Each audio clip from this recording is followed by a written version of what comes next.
Hey guys, it's Red here, and this is another video about MT-25. And after trying the crazy SHA-37 autoloader with 46mm of penetration, I have decided to make a little challenge for myself.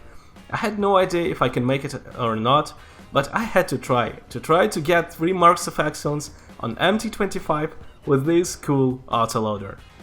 46mm of penetration. Personally, I would never play enough battles in this tank without autoloader because I kinda get bored when I play it with a regular gun, and SHA-37 gives you so many emotions, mostly positive, when you piss on the enemy's face that you're never tired to play this tank. It's just as fun as KV-2 or T-49, well, in its own way of course. You enjoy every battle and you want even more all the time, and this never happened to me when I played it with the regular gun. Well, this finally happened.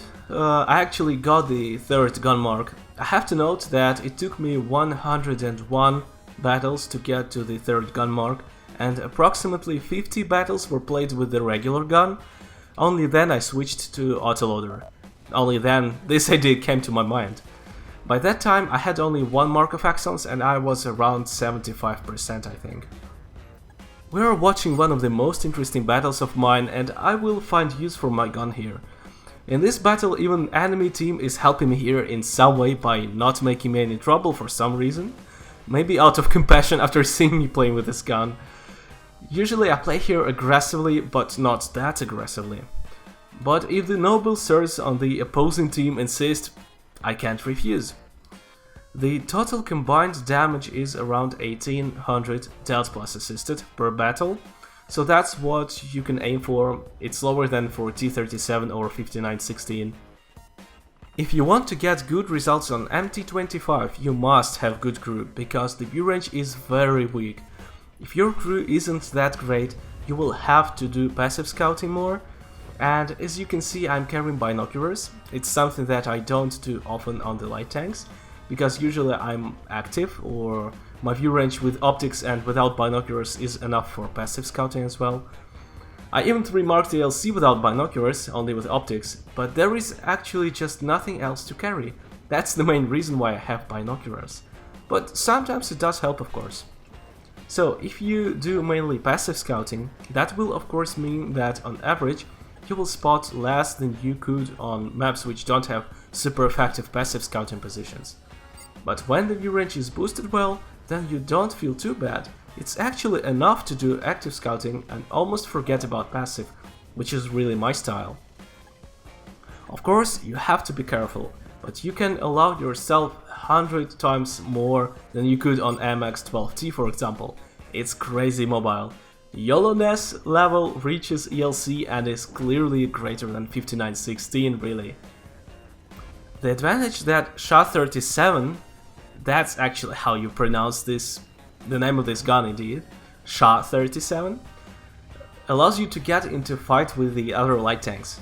Usually I prefer to avoid fights with the enemy light tanks at all costs, because even if you win, you will lose a lot of hit points, and it's not nice to lose hit points in the very beginning of the battle. But with this gun, it's so nice to catch some tier 5, 6 or damaged tier 7 light tank and drill it to death.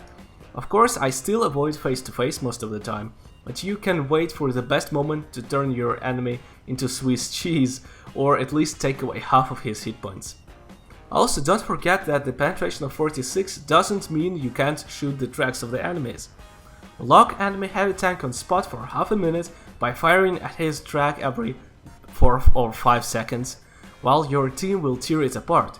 46 penetration is enough to be good support for the heavy tanks sometimes. You are not as helpless as you seem to be. So my recipe for the 3 marks is the following. Very good crew to maximize view range, because you really lack it. Don't forget that the absolute majority of the damage has to be spotting damage. With good crew, try super aggressive scouting, because you are incredibly hard to hit. Not only are you tiny, but you are unbelievably fast. Another point is to look for softer targets when you are done scouting, if you try this gun, and to track enemy tanks.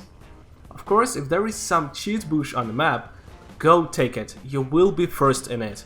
You will never be late because of your great mobility. All the riskiest bushes on most maps, like Malinovka, Prohorovka, Redshire, Westfield, they are all for you. If you want to enjoy SHA-37, do it before the 9.18 patch. It isn't there in 9.18 Common Test. Enjoy this tank in this state while you can. As for what MT-25 turns into in patch 9.18, we will all play it and see. I don't want to talk about Common Test stuff here, because something changes there every 10 minutes. Once 9.18 is released, we will play and see. And you have around 2 weeks to play MT-25 in this patch. Use this time. Try Top Gun, try this gun, and I hope you will enjoy it. If this video was interesting, give it a like so that more people see it in recommended and in search results. Share this video with your friends and clanmates. Thank you for watching and goodbye.